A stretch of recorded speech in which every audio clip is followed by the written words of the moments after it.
ನೀವು ಅಂದರೆ ನೀವಾಗಲೇ 62ನಲ್ಲೇ ಶ್ರೀವಲ್ಲಿ ಪಿಕ್ ನಿಮ್ಮ ಮೆನ್ಷನ್ ಮಾಡಿದ್ರಲ್ಲ, ನಾನು ಆ್ಯಕ್ಟ್ ಮಾಡಿಲ್ಲ. ಯಾಕೆ ಮೆನ್ಷನ್ ಮಾಡ್ತಾರೆ? ನನ್ನನ್ನು ಎಲ್ಲರೂ ಬಂದು ನಾನು ಚೈಲ್ಡ್ ಆರ್ಟಿಸ್ಟ್ ಮಾಡಿದ್ದೀನಿ ಅಂತೆಲ್ಲ ಹೇಳಿದ್ದಾರೆ. ಇಲ್ಲ, ಅದು ಚೈಲ್ಡ್ ಆರ್ಟಿಸ್ಟ್ ಬಗ್ಗೆ ಹೇಳಿದ್ರೆ ಇನ್ನೊಂದು ಇನ್ಸಿಡೆಂಟು ಹೇಳ್ತೀನಿ, ಕಾಮಿಡಿ. ಅದು ಲವಕುಶ ಅಂತ ಒಂದು ಪಿಕ್ಚರ್ ಬಂತು, N T Rama Rao sir, Anjali ಅಮ್ಮ ಎಲ್ಲ ಆ್ಯಕ್ಟ್ ಮಾಡಿ. ಅದರಲ್ಲಿ ಬೇಬಿ ಉಮಾನ ಯಾರೋ ಒಬ್ಬರು ಅವ್ರ ಥರ ನಾನು ಸ್ವಲ್ಪ ಕಾಣಿಸ್ತಾ ಇದ್ದೀನಿ ಅಂದ್ಬಿಟ್ಟು, ನಾನು ಈ ಸ್ಕೂಲ್ಗೆ ಹೋಗುವಾಗ ಕೆಲವು ಸತಿ ಬಸ್ಸಲ್ಲಿ ಹೋದರೆ ಹಿಂಗೆ ನೋಡಿಬಿಟ್ಟು, ಹೋ ದಟ್ ಗರ್ಲ್ ಕಮ್ ಸಿಟ್ ಅಂತಾರೆ. ಸೀಟೇ ಇರಲ್ಲ, ನನ್ನ ಕೂರಿಸ್ಬಿಡ್ತಾರೆ.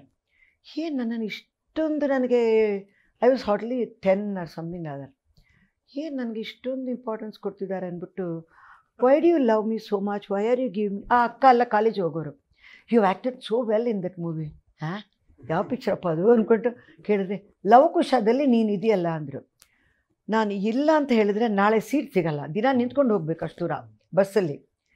ಅಕಸ್ಮಾತ್ ಸೀಟ್ ಹೋಗಿಬಿಟ್ರೆ ನಮಗೆ ಶೂ ಇದು, ಆವಾಗ ಬ್ಯಾಕ್ ಪ್ಯಾಕ್ ಇರಲಿಲ್ಲ, ಅಲ್ಯೂಮಿನಿಯಂ ಬಾಕ್ಸ್ ಇರುತ್ತೆ ದೊಡ್ಡದು, ಸ್ಕೂಲ್ ಬಾಕ್ಸು. ಟಿಫನ್ ಬ್ಯಾಗ್ಗೆ ಅದೊಂದು ಇದಿರುತ್ತೆ, ನಮಗೆ ಒಂದು ಬ್ಯಾಗ್ ಥರ ಹಾಕ್ಕೊಟ್ಬಿಡ್ತಾರೆ. ಅದು ಏನು ಬ್ಯಾಗ್ ಅಂತ ಇರುತ್ತೆ, ಇಲ್ಲೇನೋ ಕಾನ್ವೆಂಟ್ ಯೂನಿಫಾರ್ಮ್ ಎಲ್ಲ ಇರುತ್ತೆ. ಇದು ಅಂಗಡಿಯಿಂದ ಬೆಣ್ಣೆ ತುಪ್ಪ ಎಲ್ಲ ತಂದಿರೋ ಬ್ಯಾಗ್ ಇರುತ್ತಲ್ಲ ಒಂದು, ಆ ಒಂದು ಬ್ಯಾಗಲ್ಲೇ ಊಟ ಕೊಟ್ಟಿರೋದು. ಅದನ್ನ ಹಿಂಗೆ ಕವರ್ ಮಾಡ್ಕೊಂಡು ಹೋಗೋ, ಎಲ್ಲರೂ ನೋಡ್ತಾರೆ ಅಂತ.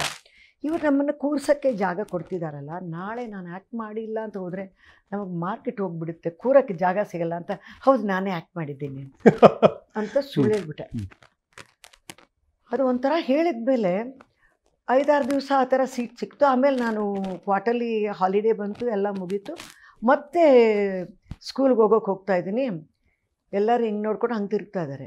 ಏನು ನಮ್ಗೆ ಮಾರ್ಕೆಟ್ ಹೋಯ್ತಾ, ನಮಗೆ ಏನು ಬೇರೆ ಯಾರಾದರೂ ಬಂದುಬಿಟ್ರಾ ಏನು ಅಂತ ಗೊತ್ತಿಲ್ಲ ಅಂತ ಸುಮ್ಮನೆ ಅಕ್ಕ ಹತ್ರ ಹೋಗಿ ಹೌ ಆರ್ ಯು ಅಂತ ಹೇಳಿದೆ. ಅವಳು ಸ್ಟ್ರೈಟ್ ನನ್ನನ್ನು ವೈ ಡಿಡ್ ಯು ಲೈ ಟು ಮೀ ಅಂದ್ಲು.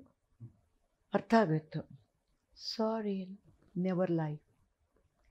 ನನಗೆ ಒಂಥರ 10 ವಯಸ್ಸಿಗೆ ಒಂದು ಸೀಟ್ ಕೂರೋಕ್ಕೋಸ್ಕರ ಸುಳ್ಳು ಹೇಳ್ಬಿಟ್ಟೆ. ಬಂದ್ಬಿಟ್ರೆ ಜಮ್ ತಿನ್ನಬೇಕು ಅಂತ ಸಿನಿಮಾಗೆ ಬಂದಿದ್ದೀನಿ. ಈ ಥರ ಎಲ್ಲ ಆಲೋಚನೆ ಮಾಡೋವಾಗ the journey of a individual is very interesting. ಅದನ್ನು ಫಾಲೋ ಮಾಡಿಕೊಂಡೇ ಬಂದರೆ it will help you in the career, film career. ಅಂದರೆ ನೀವು ದೇವ್ರನ್ನ ನಂಬ್ತೀರಾ? ಅಂದರೆ ಕ್ಲೂಸ್ ಆರ್ ಗಿವನ್, ಏನು ಮಾಡಬೇಕು ನಿಮ್ಮ ಬದುಕಲ್ಲಿ ಅಂತ ಬರುತ್ತೆ ಅಂತ ಹೇಳ್ತೀರಾ ನೀವು? ನಾವು ಯಾರ್ರೀ ಅವನು ನಂಬಕ್ಕೂ ಬಿಡೋಕ್ಕೂ? ಅವಳು ಅದು ನಿನ್ನೆ ಹೇಳಿದ ಥರ ಐ ಆಲ್ವೇಸ್, ಈಗ ಸ್ವಲ್ಪ ಏನೇನೋ ಓದೋದ್ರಿಂದ ಅರ್ಥ ಆಗುತ್ತೆ, ನಾವು ನಿಜ ಸ್ವರೂಪ ಅಲ್ಲ. ನಮ್ಮನ್ನು ಬೇರೆ ಇದೆ, ವಿ ಆರ್ ಆಲ್ ಕ್ಲೋನ್ ಮಾಡಿರೋದು ಅನ್ನೋದು ಒಂದು ಕನ್ಫರ್ಮ್ ಆಗಿದೆ ನನಗೆ. ಅಂಥದ್ರಲ್ಲಿ ಇದಕ್ಕೆ ನಾನು ಉತ್ತರ ಹೇಳೋದು ಕಮ್ಮಿ ಆಗುತ್ತೋ ಜಾಸ್ತಿ ಆಗುತ್ತೋ. ಒಂದು ಲೆವೆಲ್ ಆದಮೇಲೆ ಏತಿಸ್ಟ್ ಆದರೂ ಯಾರಾದ್ರೂ finally they will come back and say, ನಮ್ಗೆ ಅಲ್ಲಿ ಇದೆಯೋ ಏನೋ ಗೊತ್ತಿಲ್ಲ, but there is a power ಅಂತ ಹೇಳೋರು ಭಾಳ ಕಡೆ ನೋಡಿದ್ದೀನಿ. ಆ ದೇವರು ಅನ್ನೋದಕ್ಕೆ ಒಂದು ರೂಪ ಕೊಟ್ಟು ನಾನು ನೋಡ್ತಾ ಇಲ್ಲ. ಬಟ್ ನನಗೆ ಇತ್ತೀಚೆಗೆ ಕೆಲವು ವರ್ಷದಿಂದ ಗುರುಗಳ ರೂಪದಲ್ಲಿ ನೋಡಿ, that is my god, he is my everything ಅಂತ ಸತ್ಯ ಸಾಯಿಬಾಬಾಗೆ ಶರಣಾಗತಿ ಆಗಿರೋದ್ರಿಂದ ಕೆಲವು ಸತಿ ಎಲ್ಲ ಡಿಫಿಕಲ್ಟೀಸ್ ಹಂಗೆ ಹೋಗಿಬಿಡುತ್ತೆ, ಕ್ಲಾರಿಟಿ ನಮ್ಗೆ ಸಿಗ್ತಾ ಇರುತ್ತೆ. ಏನು ನೋವು ಬಂದ್ರೂ ಅದು ನೋಬಲ್ ಆಯಿತು, ಜಸ್ಟ್ ಗೋ ಅವೇ ಅನ್ನೋ ಥರ ಸ್ವಾಮಿ ಹೇಳ್ತಾರೆ. ಅದು ನನಗೆ ಅವ್ರ ಮೇಲೆ ನಂಬಿಕೆ ಬರೋದ್ರಿಂದ, ಅವ್ರು ಹೇಳೋದನ್ನು ಕೇಳ್ಕೊಂಡು ನಡೆಯೋದ್ರಿಂದ, ಅವರೇ ದೇವರು, ಬೇರೆ ಎಲ್ಲನೂ ದೇವರು. ಯಾರು ದೇವರಿಲ್ಲ? ಅವ್ರು ಹೇಳ್ತಾರೆ ದೇವರು ಅಂದರೆ ಏನು ಅಂತ. ದೇವರು ಯಾರು ಇಲ್ಲ ಅಂತಾರೆ, ಎಲ್ಲ ಆ ಸ್ವರೂಪ ತಾನೆ ಅಂತ. ಆ ನಂಬಿಕೆ ಬಂದಮೇಲೆ ನಮಗೆ, ಬಟ್ ಕೆಲಸ ಅಂತ ಬಂದಾಗ ನನಗೆ ದೇವ್ರು ಮರ್ತೋಗುತ್ತೆ, ತಿಂಡಿ ಮರ್ತೋಗುತ್ತೆ, ಎಲ್ಲ ಮರ್ತೋಗುತ್ತೆ. ಆ ಕ್ಯಾರೆಕ್ಟ್ರು ಅವ್ರು ಏನು ಕೊಟ್ಟಿದ್ದಾರೆ ಅದನ್ನು ಮಾಡಬೇಕು ಅನ್ನೋ ಆ ಧ್ಯಾನ ಮಾತ್ರ ನನಗಿರುತ್ತೆ.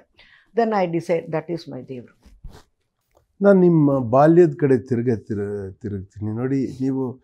ನೀವು ಒಳ್ಳೆ ಸ್ಟೂಡೆಂಟ್ ಆಗಿದ್ರಾ? ಹೌದಾ? ಅಂದರೆ ನಿಮ್ಗೆ ಏನೇನೋ ಮಾಡೋದಕ್ಕೆ ಇದು ಆಪರ್ಚುನಿಟಿ, ಅಂದರೆ ಬೇರೆ ಬೇರೆ ಕೆರಿಯರ್ ಏನು ಬೇಕಾದ್ರೂ ಆಗ್ಬೋದಾಗಿತ್ತು. ನೀವು ನಿಮ್ಮ ಬದುಕಲ್ಲಿ ನಿಮ್ಮ ತಂದೆಯ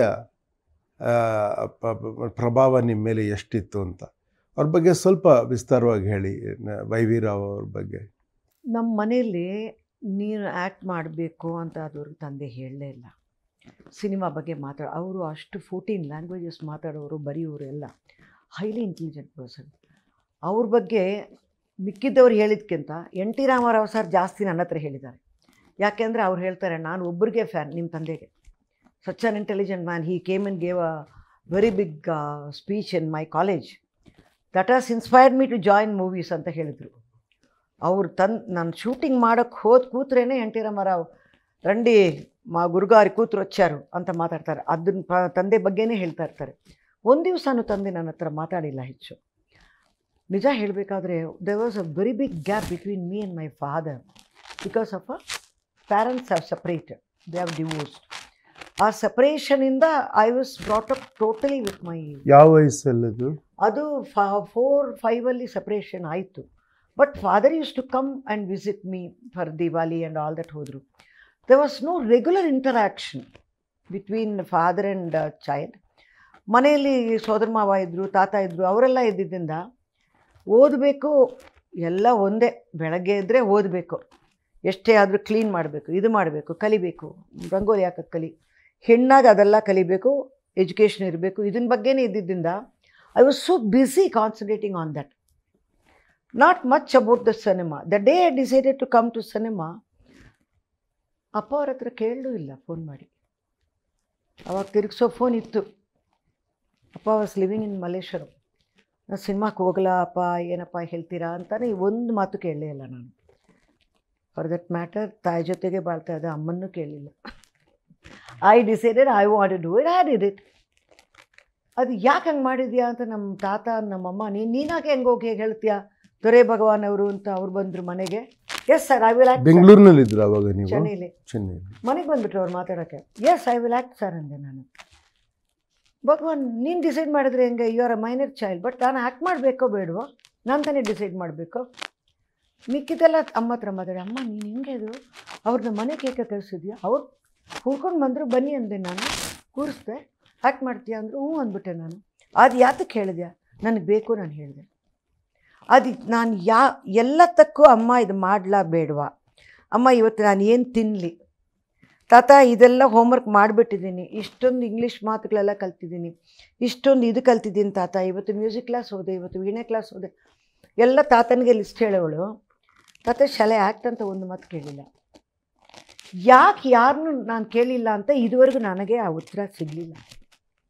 ಒಂದು ವೇಳೆ ಕೇಳಿದ್ರೆ ಇವರು ಒಪ್ಪಲ್ಲ ಅಂತ ಹೆದರ್ಕೊಂಡು ಸ್ವಲ್ಪ ರೆಬಲಿಶ್ ಆಗಿ ಲೆಟ್ ಮೀ ಟ್ರೈ, ಇವ್ರು ಬೇಡ ಅಂದ್ರೆ ನೋಡಿದ್ರೆ ಏನು ಮಾಡ್ತೀಯ ಅಂತ ಕೇಳೋಣ ಅಂತ ಜಗಳ ಕಾಯೋಣ, ಇಲ್ಲಾಂದರೆ ಎದುರಿಸೋಣ ಅಂತ ನಾನೇ ತೀರ್ಮಾನ ಮಾಡ್ಕೊಂಡು ಹೋಗುತ್ತಿಲ್ಲ. ಬಿಕಾಸ್ ಸಿಂಗಲ್ ಚೈಲ್ಡ್ ಅಲ್ವಾ, ನೋ ಬ್ರದರ್, ಯಾರೂ ಇರಲಿಲ್ಲ, ನೋ ಸಿಬ್ಲಿಂಗ್ಸ್.